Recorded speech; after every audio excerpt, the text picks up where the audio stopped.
नमस्कार, आदाब। अब तक समाचार में स्वागत है आपका। पिछले साल जिस तरह से रामनवमी का त्यौहार में जो मनाया गया और उस त्यौहार में उत्पात मचाया गया, जिसमें हिम्मतनगर, सेलम और वडोदरा, ये 3 जो शहर थे, पीड़ित शहर थे, उन तमाम पीड़ित शहरों के लिए आवाज़ उठाने वाले मुस्लिम समुदाय के नेता की अगर हम बात करें तो उसमें गियासुद्दीन शेख का नाम मुखर पे रहा था, जिन्होंने सीएम को और गृह मंत्री को आवेदन पत्र दिए थे। इस साल भी कुछ इसी तरह से गियासुद्दीन शेख साहब ने चुनाव आयोग के कमिश्नर को आवेदन दिया है और गुजारिश की है कि इस साल जब रामनवमी की यात्रा निकाली जाए तो पूरी तरह से लोकतांत्रिक का जो त्यौहार आ रहा है उसका ख्याल रखा जाए और मुस्लिम समुदाय के साथ जो भी रामनवमी के त्यौहार में अभद्र नारे बोले जाते हैं, उस्केरनीजनक नारे बोले जाते हैं, उन तमाम बातों का ख्याल रखा जाए। क्या कुछ हकीकत थी? गियासुद्दीन शेख साहब से हम बात करेंगे कि किस तरह से आप देख रहे हो पिछले सालों आपने जिस तरह तीनों शहरों की उत्पात देखी। आपने बहुत अच्छे तरीके से उस वक्त में भी आपने हर जगह कवर किया था। जब रामनवमी का मामला हुआ आप तक ने, मैंने सेलम्बा में भी आप लोगों को मौजूद देखा था, पादरा की जो घटना थी उसमें भी मौजूद देखा था। आप लोगों ने जाकर के अपनी ईमानदारी से जो थी रिपोर्टिंग करने का काम आप लोगों ने किया था। और हम सब जानते हैं कि दंगा किस तरीके से होता है। देश का 99% हिंदू जो है वो सेक्युलर है। ये लड़ाई हिंदू मुस्लिम की नहीं है। ये लड़ाई जो है, ये जो भारतीय जनता पार्टी की भगिनी संस्थाएं हैं, विश्व हिंदू परिषद हो, आरएसएस हो, बजरंग दल हो, ये जो लोग हैं, ये लोग जो नफरत की जो खेती करते हैं और ये हमेशा ये चाहते हैं कि किसी भी तरीके से दोनों समुदाय को लड़ाया जाए। और ऐसे जब रामनवमी के त्योहारों में इसमें अगर कोई घटना बनती है तो उसको लेकर के उसको ऐसा लोगों में प्रसारित किया जाता है कि जैसे मुस्लिम समाज ने उनके ऊपर, उनके रामनवमी के त्यौहार के ऊपर उन्होंने हमला किया। तो हमने कल जो था, मैं था, जावेद पीरजादा साहब थे, हमारे वर्तमान विधायक इमरान खेड़ावाला जी थे, हम रूबरू कल गए और ब्लॉक नंबर 7 में दूसरे माले पे हमने जो राज्य के मुख्य चुनाव कमिश्नर हैं उनसे रूबरू में यहाँ रैली निकली, यहाँ पत्थर मारा करा, गाली गलौज करी, फिर आमदी सामदी मारा मारी करी ने, मेरी जेठ की गेरी जला दिया, खासा सब जला दिया। बुझाने वाले आए, फायर विकेट वाले, तो उनको भी मार के भगा दिया। यात्रा निकलती है, हम इसका विरोध नहीं करते, हम इसका सम्मान करते हैं, इसको आवकारते हैं। ये होनी चाहिए। जब मुहर्रम निकलता है, ईद मिलादुन नबी का जुलूस निकलता है, रथ यात्रा निकलती है, रामनवमी का जुलूस निकले तो उससे भी किसी को ऐतराज नहीं हो सकता। लेकिन उस यात्रा के अंदर उत्पात ना मचाया जाए, क्योंकि उस यात्रा के अंदर कुछ असामयिक तो घुसने के बाद वो लोग जिस तरीके से मस्जिदों पे चढ़ के झंडे लगा देना, मुस्लिम महल आए तो वहाँ पे खड़े रह करके उनको गाली गलौज करना, खुले नंगे हथियार, तलवारें जैसे घातक हथियार लेकर के उसका प्रदर्शन करना और लोगों को यानी मजबूर करना कि लोग उनके उस बात में, उस मजबूरी में उनके सामने लड़ने के लिए तैयार हो जाएं।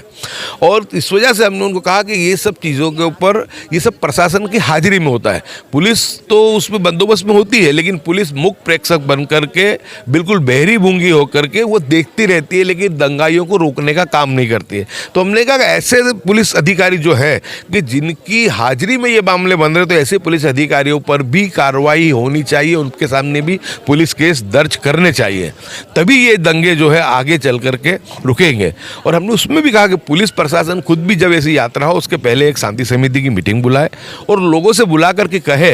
पुलिस अपना विश्वास संपादन करे लोगों का और उनको कहे कि आप फिक्र मत करो, अगर कोई भी अप्रिय घटना बनती है, अशांति की घटना बनती है तो पुलिस सक्षम है, मजबूत है उसको रोकने के लिए। लेकिन सवाल इतना ही है कि आपको पत्थर हाथ में नहीं लेना है, अपना कैमरा, अपना वीडियो जो है, अपना मोबाइल लेकर के उसका रिकॉर्डिंग करना है। तो लोगों को जब भरोसा पड़ेगा कि पुलिस निष्पक्ष कार्रवाई करने वाली है तो लोग उसके राट में नहीं आएंगे, उनके भड़कावे में नहीं आएंगे और अपने हाथ में कानून व्यवस्था को नहीं लेंगे। तो ये जिम्मेदारी भी पुलिस की है। तो हमने कहा कि जब आचार संहिता लगी हुई है, चुनाव का माहौल है, पूरा का पूरा जो तंत्र है वो इलेक्शन कमीशन चला रहा है, तो ऐसे वक्त में आप लोगों को इसके लिए संज्ञान लेना चाहिए और फिलहाल अभी के अभी होम डिपार्टमेंट को आपको ये भेजना चाहिए। लेकिन बहुत खुशी की बात है कि जो चीफ इलेक्शन कमिश्नर ने हमारी बात को बहुत गंभीरता से सुना और उसी वक्त उस लेटर के ऊपर उन्होंने अपनी जो नोट थी वो लिख करके तुरंत ही होम डिपार्टमेंट को भेजा गया और आज उसका असर भी हमने देखा। जो कल ये हमने किया कि आज सेक्टर 1, सेक्टर 2, डीसीपी वगैरह अहमदाबाद में हर जगह आए, मीटिंग की, राउंड लिए क्राइम ब्रांच ने और लोगों से शांति समिति की मीटिंग में भी कहा कि अगर कोई भी घातक हथियार बताएगा या गलत स्लोगन शाउटिंग करेगा या भड़काऊ गाने डीजे पे बजाएगा तो हम तुरंत ही पुलिस कार्रवाई करेंगे, यानी उसका कुछ असर हमको दिखा है। लेकिन ये हमने जो कल आवेदन पत्र दिया वो सिर्फ अहमदाबाद के लिए नहीं दिया है, 109 जगह गुजरात में ये यात्रा निकलने वाली है, तो 109 जगह को लेकर के हमने बात की और ये आवेदन पत्र गुजरात राज्य के चीफ इलेक्शन कमिश्नर को तो दिया हमने, लेकिन साथ साथ उसी की कॉपी हमने chief election commissioner of India को भी भेजी, हमने डीजीपी श्री को भी भेजी और हमारे पास जो माहिती है वो हमको पता चला है कि सेंट्रल इलेक्शन कमिश्नर के जानिब से भी जो है अपनी जो पॉजिटिव नोट करके इस चीज़ में आया है कि लॉ एंड ऑर्डर की सिचुएशन को देखना है और काम आगे करना है। तो उम्मीद है कि इंशाल्लाह कल का जो दिन है वो सुकून अमन से निकल जाएगा। सर, उसी के साथ साथ मस्जिदों में भी सीसीटीवी पिछले साल आह्वान दिया गया था, आपके डेटा में कितना कुछ मामला सामने आया कि कितनी मस्जिदों में सीसीटीवी अब तक लग चुकी होगी?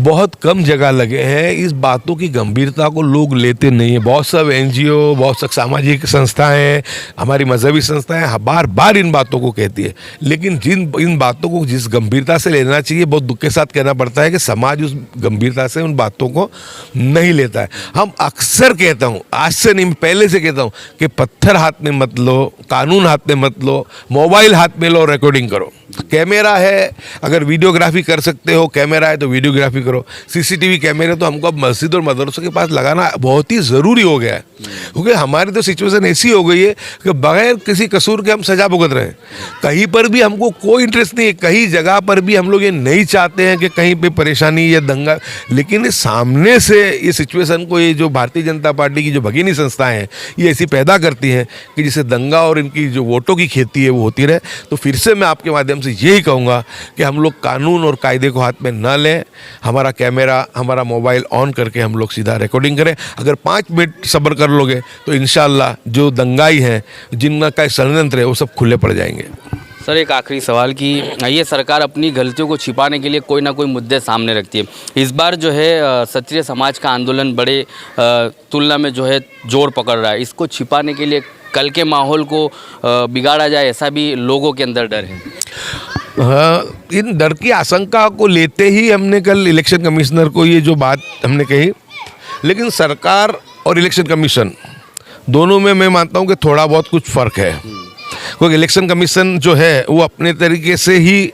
काम करेगा, अपनी जिम्मेदारी को निभाने की पूरी भरपूर कोशिश मैं मानता हूँ, जहाँ तक मुझे उम्मीद है कि, और काम करने की जो सिस्टम पद्धति मैंने देखी है तो मुझे उम्मीद है कि वो काम करेगा। यही बात अगर आज इलेक्शन कमीशन का ये भी दौर ना होता है चुनावों की वजह से, या आचार संहिता नहीं होती, और यही बात लेकर के हम अगर होम मिनिस्टर के पास गए होते तो मैं मानता हूँ कि इसमें कोई रिजल्ट की बहुत हम उम्मीद नहीं रख सकते थे। लेकिन अभी भी हमको इलेक्शन कमिश्नर पर बहुत उम्मीद है कि ये मौका भी था, नज़ाकत भी थी। इस वक्त में हमने बिल्कुल अल्हम्दुलिल्लाह हमने सही जगह पे जाके इस बात को रखा है और पूरी उम्मीद भी है कि इंशाल्लाह कल का जो दिन है वो अमन और अमान से निकलेगा। जी, चलिए, तो ये थे पूर्व विधायक दरियापुर से गयासुद्दीन शेख साहब, जिन्होंने अपनी बात रखी, आवाम के लिए जो है आवेदन पत्र भी वहाँ पर दिए हैं और कल की जो है रामनवमी की यात्रा के लिए मुस्लिम समाज के लोगों को